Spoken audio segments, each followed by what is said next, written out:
15.5 বছর দেখেছি জালিমরা এদেশে আবাল বৃদ্ধ বনিতা সকলের জীবনকে অতিষ্ঠ করে ফেলেছিল। আমরা 5ই আগস্টের পরে দ্বিতীয় স্বাধীনতা পেয়েছি। আমরা চাই একটা কল্যাণমূলক রাষ্ট্র, আর বাংলাদেশ জামাত ইসলামী সেই কল্যাণমূলক রাষ্ট্র প্রতিষ্ঠায় ঐক্যবদ্ধ হয়েছে। ইনশাআল্লাহ আগামী 12ই ফেব্রুয়ারি ইনশাআল্লাহ জনগণ আবাল বৃদ্ধ বনিতা সবাই ভোটের মাধ্যমে ইনশাআল্লাহ 11 দলীয় জোটকে বিজয়ী করবে ইনশাআল্লাহ। আসসালামু আলাইকুম। আমার বাড়ি চুয়াডাঙ্গা জেলা জীবননগর থানা। আচ্ছা, আমরা চাচ্ছি 5ই আগস্টের সময় যে ফ্যাসিস্ট শেখ হাসিনা পালিয়ে চলে গিয়েছে এবং আমরা ওই সরকার চাইনি। আমরা এখন চাই আমরা এখন 5ই আগস্টের পরে আমরা আবার আর এক দলের ফ্যাসিবাদ দেখতে পাচ্ছি,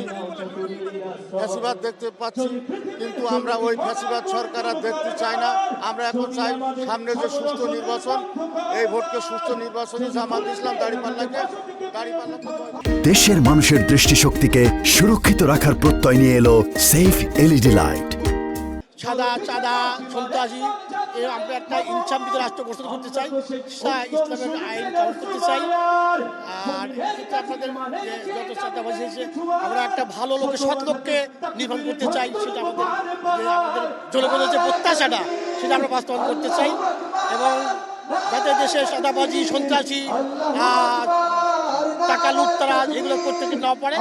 এবং এই কারণ বাজারে যারা চাঁদাবাজি করে একটা সবজি যখন বিক্রি করতে যায় তখন বিক্রি হয় এখান থেকে 20 টাকা কেজি, সেটা আমাদের মোহাম্মদপুর গেলে সেটা বিক্রি হয় 50 টাকা 60 টাকা। সেইটা না হয় এবং সাথে দিন আনে দিন যেভাবে মানুষ যেভাবে কামাই করে খায় সেটা তারা নির্ভীকে ব্যবসা করতে পারে, তার জীবন যেমন সঠিকভাবে এবং বাড়ি যাতে ঘরে বাড়ি ঠিক করে সঠিকভাবে যেতে পারে, সেইটা আমরা বাস্তবায়ন করছি। আমরা এই লক্ষ্যে আমাদের জামাত ইসলামের পক্ষ নিয়ে 11 দলের পক্ষ থেকে আমরা এই নির্বাচনটা প্রচার করছি। আমরা সেই প্রত্যাশা করি আর কি। ঢাকা 12 আসনের 3 সাইফুল আছে।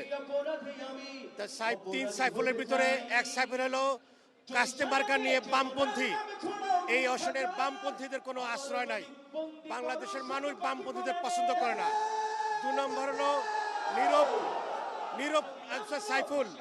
সে নীরব একজন সন্ত্রাসী, বিএনপির সন্ত্রাসী হিসেবে পরিচিত। বিএনপি তাকে দেয় স্বতন্ত্র প্রার্থী হিসেবে দাঁড়াইছে, তারও কোনো এখানে বেল নাই। আর একজন আছে সাইফুল ইসলাম খান মিলন। উনি একজন ভালো মানুষ, উনি একজন সৎ মানুষ। আমরা চাবো ঢাকা 12 আসনের উনি যদি নির্বাচিত হন, উনি 12 আসনকে একটি সন্ত্রাস এবং চাঁদামুক্ত একটি এরিয়া আমাদেরকে উপহার দিবেন। এবং 12 আসনের সবচেয়ে বড় জায়গা হলো এই কারণ বাজার একটা চাঁদাবাজ এরিয়া। এটাকে একটা চাঁদাবাজের আখড়া হিসাবে সন্ত্রাসী মহল প্রতিষ্ঠিত করছে। আমার বিশ্বাস যে সাইফুল ইসলাম খান মিলন যদি নির্বাচিত হন, এইখান থেকে চাঁদাবাজকে মূলোৎপাটন করবেন। এবং চাঁদাবাজের কারণেই এখানকার নিত্য প্রয়োজনীয় জিনিসের দাম অনেক বেশি।